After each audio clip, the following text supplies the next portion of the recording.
Hi, my name is Gary Kendall, and I get to talk to you today about mentoring. This is a series of mentoring moments, and Union Chapel Church Planting Network is sponsoring these. And it is a desire of Pastor Greg and Robin Wood to bring to you short little vignettes that in these vignettes we talk about mentoring, and we cover the things that mean the most in the life of a pastor or church leader. So welcome. In this mentoring moment today, we're going to talk about the importance of having a mentor. That's a great place to start, right? So a mentor is a person who usually is like one generation ahead of you. Maybe they're part sage, maybe they're part philosopher. Certainly they have some experience in life and probably in ministry. At least we could say this: they are leading in a way that makes you want to follow. So over the course of your life, you may have several mentors. If you're in the Union Chapel Church Planting Network, I'm willing to be a mentor for you, but here's the deal. You get to choose your mentors. And you may choose them from the business world, you might choose them from ministry, you may have someone who's more like a father, or maybe it is your father. So the important thing is that you have one. This mentor plays a role of staying a bit ahead of you. In a way, maybe they see around the corner because they've experienced things that you haven't yet.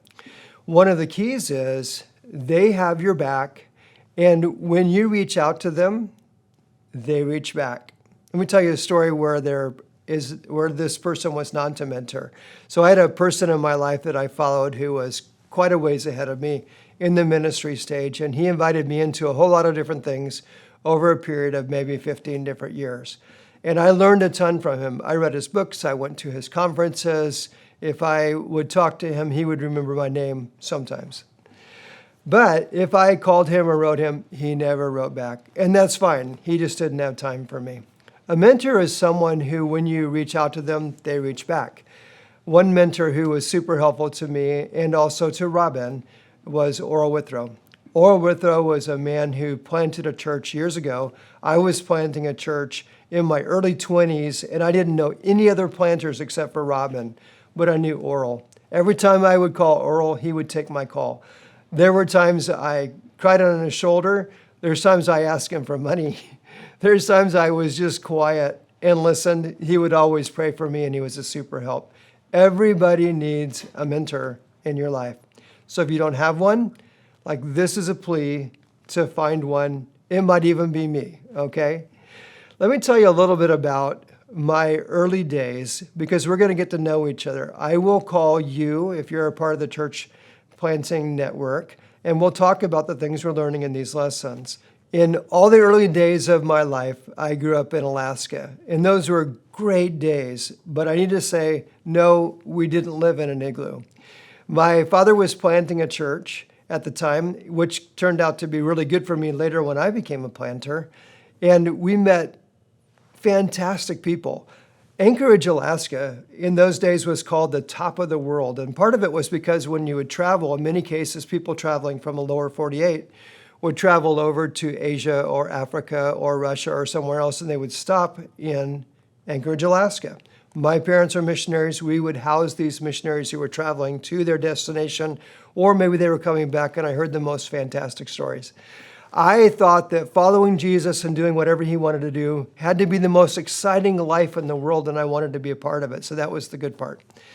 The challenging part was, in every family you have issues, right? I had a great family, but in my family, one of my challenges was, when I was born with a cleft palate. So the right side of my upper lip didn't develop. I had 3 different surgeries, but that didn't help a lot to fix it. So for my grade school days, everybody was asking, what's wrong with you? Which gave me some insecurity issues.